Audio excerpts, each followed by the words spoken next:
لفظك زاك عامر قلبك بالحب. کیونکہ قرآن کہتا ہے کہ وبالوالدین احسان، ماں باپ کے ساتھ حسن سلوک.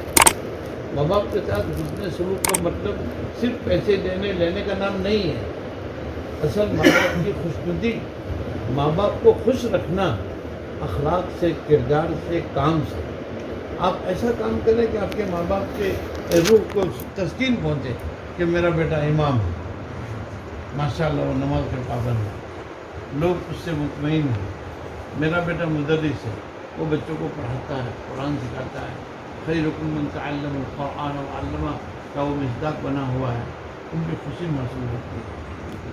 ماں باپ کی خدمت، ماں باپ بیمار ہیں آپ ان کی عادت کریں، ماں باپ دواخانے میں آپ ان کی خدمت کریں.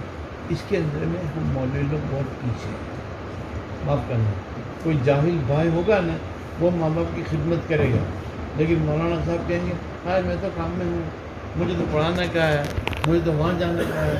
ارے نالائق، تیرے ماں باپ کی خدمت کے تعلق سے تو قرآن نے کہا وَلَا تَقُلْ لَهُمَا اُفٍّ وَلَا تَنْهَرْهُمَا وَقُلْ لَهُمَا قَوْلًا كَرِيمًا.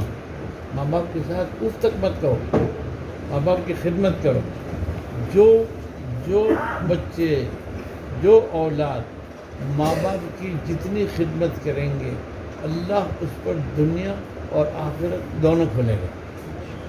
یاد رکھو، اگر آپ اپنی دنیا بھی بنانا چاہتے ہیں تب بھی وبالوالدین احسان، اگر آپ آخرت بنانا چاہتے ہیں تب بھی وبالوالدین احسان. یاد رکھو. اب آپ تم عالم بن گئے، تم کوئی امام بنا، کوئی صدر مدرس بنا، کوئی ٹیچر بنا، کوئی بنا، جس کے مقدر میں جو تھا وہ بنا، لیکن ماں باپ کے سامنے ہم اس کی اولاد ہیں. آپ چاہے مسجد جامع، آپ دلی کے جامع مسجد کے امام بن جا رہے ہیں تو اس کا مطلب یہ تو نہیں کہ آپ ماں باپ سے بڑھ گئے. آپ تو باپ کے بیٹے ہیں، ماں کے اولاد ہیں. تو یہ ایک لیسن ہے کہ علماء کو ماں باپ کی خدمت کرنی چاہیے. دوسرا ایک بہت بڑا المیہ ہے کہ آج ہم علماء نے سارے علماء کی جماعت آ گئی.